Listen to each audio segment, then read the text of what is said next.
It was a crisp autumn morning when I first noticed the age spots on Grandma's hands. The kitchen was filled with the aroma of freshly baked bread, her specialty. She kneaded the dough with a rhythm only she knew, her wrinkled hands moving with deliberate grace. "Grandma," I said, watching her, "your hands look like a map." She laughed, a sound like leaves rustling in the wind. "A map to where, Alex?" she teased. "To a lifetime," I replied, unsure if the words made sense but certain they were true. Her hands had held me as a baby, carried me through scraped knees and broken toys, and now, at 17, they offered me guidance through uncertainties I didn't dare admit aloud. That day, as I sat at her kitchen table, I realized how much I owed her, more than I could ever articulate. My parents worked long hours, and while they provided, it was Grandma who truly raised me. Her house, with its faded floral wallpaper and ever-full cookie jar, was my sanctuary. "You're quiet today," she said, glancing at me. "What's on your mind?" "Just thinking," I mumbled.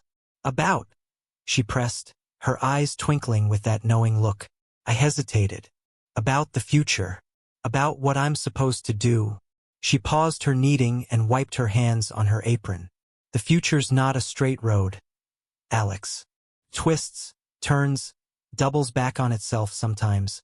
How do you know which way to go?" I asked, genuinely curious. She smiled softly. "You don't. You just keep walking, and the road shows itself." Her words stayed with me. Over the weeks that followed, I found myself spending more time at her house. I helped her in the garden, her favorite retreat. We planted tulips for the spring, though she joked that she might not see them bloom. "Don't say that," I chided. "Why not?" she replied lightly. "It's the truth." I hated that she spoke of her mortality so casually. But one evening, as the sun set behind her small house, casting golden hues across the room, she sat me down with a cup of tea. "Alex," she began, her voice steady but soft, "when I'm gone, I need you to promise me something." "Don't talk like that, Grandma," I pleaded. "Promise me," she insisted, her eyes meeting mine. "Promise you'll live your life with an open heart. Don't be afraid to take chances, to love, to fail." I swallowed hard and nodded, though my throat felt tight. "I promise." "Good," she said, reaching across the table to squeeze my hand. "That's all I want." I wasn't sure when it started, but my visits to Grandma's house began to feel less like an obligation and more like a retreat. Maybe it was because her world, tucked away in the cozy corner of her small house, felt untouched by the chaos of my daily life. I was in my final year of college, and everything felt overwhelming. Assignments, internships, the looming question of who I was supposed to become. But at Grandma's, the world seemed to slow down. Her house always smelled faintly of lavender, with a hint of the bread she baked every Friday. She still wore the same soft cardigans and glasses perched on the edge of her nose, and her voice had the same melodic warmth that made everything she said sound like advice worth remembering.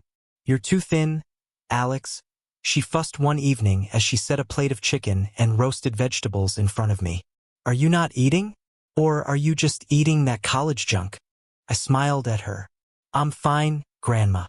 But this smells amazing." Her cheeks flushed a little, and I noticed how she smiled to herself as she settled into her seat across from me. She had always been beautiful in a soft, understated way. Her silver hair shimmered in the lamplight, and her eyes, a rich hazel, still held the spark of her younger days.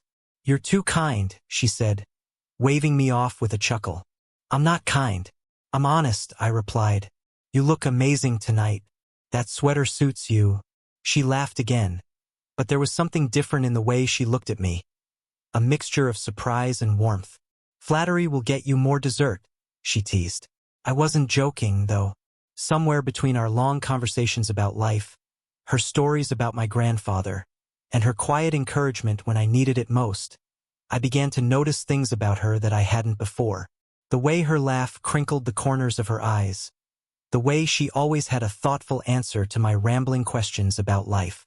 "You know, Grandma," I said one evening as we cleaned up after dinner, "you're kind of my favorite person." She paused, drying her hands on a dish towel, and looked at me with an expression I couldn't quite read. "Oh, Alex," she said softly. You always know just what to say. But it wasn't just words. I started staying longer after meals, helping her with little chores around the house. She joked that I was trying to work off the brownies she baked for me, but I just liked being there. I liked listening to her stories, the way her face lit up when she talked about her youth. I liked the way her hand would rest lightly on mine when she wanted to make a point or how she'd laugh at my jokes, even when they weren't funny. Grandma, I said one Sunday as we sat in her sunlit living room, do you realize how amazing you are? You're smart, funny, and you make the best lasagna in the world. She gave me a look, a mix of amusement and disbelief. Alex, if I didn't know better, I'd think you were trying to charm me. Is it working? I teased. She rolled her eyes but couldn't hide her smile. You're incorrigible. We started spending more time together, even outside her house. I take her to lunch or invite her to my favorite coffee shop. She seemed to glow in those moments, her laughter filling the spaces around us. And I realized how much I craved her company, how much better the world felt when she was in it. Alex, she said one evening as we walked in the park near her house, you're growing into such a kind, thoughtful man. I'm proud of you. The words hit me harder than I expected. I stopped walking and turned to her. That means everything to me, Grandma.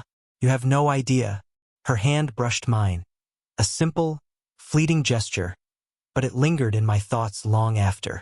I knew our bond had deepened into something rare and beautiful.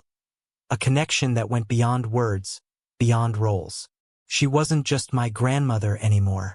She was my confidant, my anchor, the person who made me feel seen in a way no one else could. And every time I looked at her, I felt an overwhelming gratitude that she was in my life.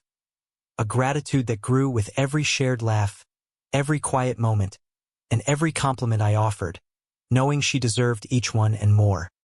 It wasn't just me who had things to say. Grandma started to notice me more, too. At first, it was subtle, a quiet comment here or there that made me pause and smile. But the more time we spent together, the more freely her words came, as though she'd been waiting for a chance to share them. You know, she said one afternoon as I helped her prune the overgrown bushes in her garden, you have a way of making people feel at ease. It's a rare gift. I glanced up, the clippers still in my hand. Me? I don't know about that. She stepped closer, brushing a stray leaf from my shoulder. I do. You're attentive. You listen, and not everyone does that. You see people. Her words warmed me in a way I didn't expect. Well, I learned from the best. She laughed softly, shaking her head. Flattery again. You'll spoil me. But she didn't stop. On quiet evenings, while we sat in her cozy living room, she'd tell me how proud she was of the person I'd become. How she'd always seen a spark in me, even when I doubted myself. You're not just kind, Alex, she said one evening as the shadows of the sunset painted the walls. You're thoughtful. You have this quiet strength that reminds me of your grandfather. The mention of him made her eyes soften, and I felt a pang of longing for the man I'd never known. You really think so? I asked, my voice low. She nodded, her gaze steady. I do. He would have been so proud of you. You have his heart, you know.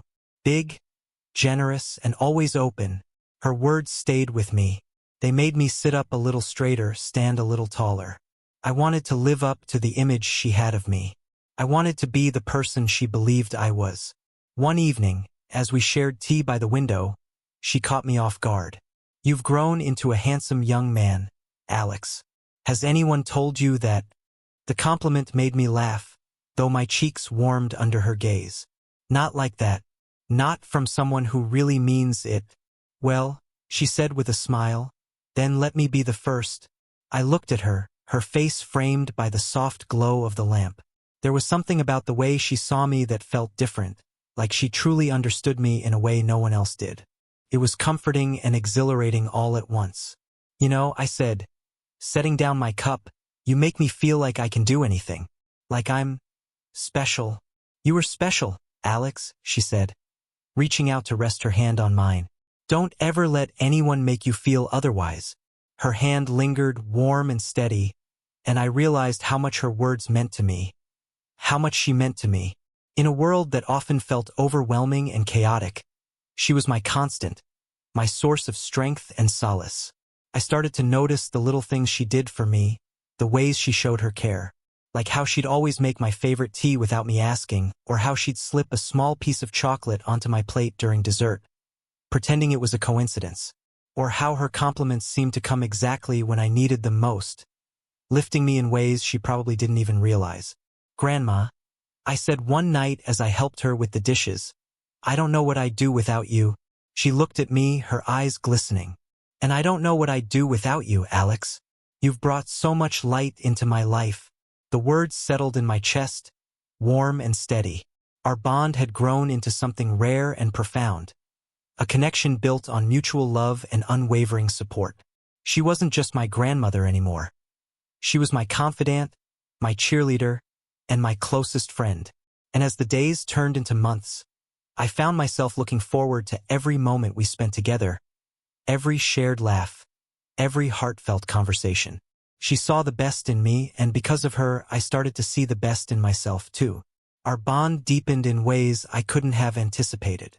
I started to spend more time at Grandma's, and it wasn't just about escaping the noise of my daily life anymore. Being with her felt like stepping into a world where I was seen and understood without needing to explain myself. She made everything feel lighter, easier, but also richer, full of meaning. One evening, as we sat on the porch watching the stars, I noticed how the moonlight illuminated her features. She looked peaceful, her silver hair shimmering, her soft smile unguarded. I couldn't help but say what was on my mind. "Grandma, you're beautiful." She turned to me, clearly caught off guard. "Alex," she said with a laugh, "don't be ridiculous. I'm an old woman. I mean it," I insisted, my voice steady. "You're the most beautiful person I know." Her expression softened, and for a moment, she just looked at me, her eyes reflecting the moonlight. "You always know how to make me feel special," she said quietly. "You are special," I replied, reaching out to take her hand. "And not just to me. To everyone who's lucky enough to know you." She squeezed my hand gently, her thumb brushing over mine. "You have a way with words, Alex," she said, her voice warm and teasing. "But I think you're the special one." I felt a surge of emotion at her words, and I realized how much her opinion of me mattered. She wasn't just my grandmother. She was my anchor, my compass. And in her eyes, I saw a version of myself that I wanted to live up to, someone strong, kind, and worthy of the love she so freely gave. As the weeks went by, our closeness became undeniable. We didn't need to speak for hours to feel connected. Sometimes, it was enough just to sit together, the quiet between us filled with an understanding that didn't require words. And yet, when we did speak, the conversations felt deeper, more intimate. One evening, as we were cleaning up after dinner, I reached for a dish at the same time she did, and our hands brushed. It was a simple moment, but the spark of warmth that ran through me lingered. I looked at her, and she was already smiling at me, her eyes crinkling at the corners. "You're such a good boy," she said, her voice filled with affection. "Always have been." "Not just a boy anymore, Grandma," I teased lightly. "I'm a man now, remember?" Her smile turned thoughtful, and she nodded. "Yes, you are. A good man. I'm proud of you, Alex. I hope you know that." Her words struck something deep within me, and I couldn't help but step closer. "I don't know what I'd do without you," I said softly. "You mean so much to me." "And you to me," she replied, her voice steady but tender. There was a pause, one of those moments where the air felt charged with something unspoken. I reached out instinctively, brushing a strand of her hair back from her face. Her eyes widened slightly, and for a brief moment, neither of us spoke. The warmth of the gesture lingered between us, filling the space with a quiet intensity. "Alex," she said finally, her voice almost a whisper, "you have such a kind heart. It's one of the things I love most about you." I smiled, my chest tightening with an emotion I couldn't quite name. "I get it from you," I said. The days that followed only strengthened the connection we shared. We spent more time together, laughing, talking, and sharing pieces of ourselves that had once felt too private to reveal.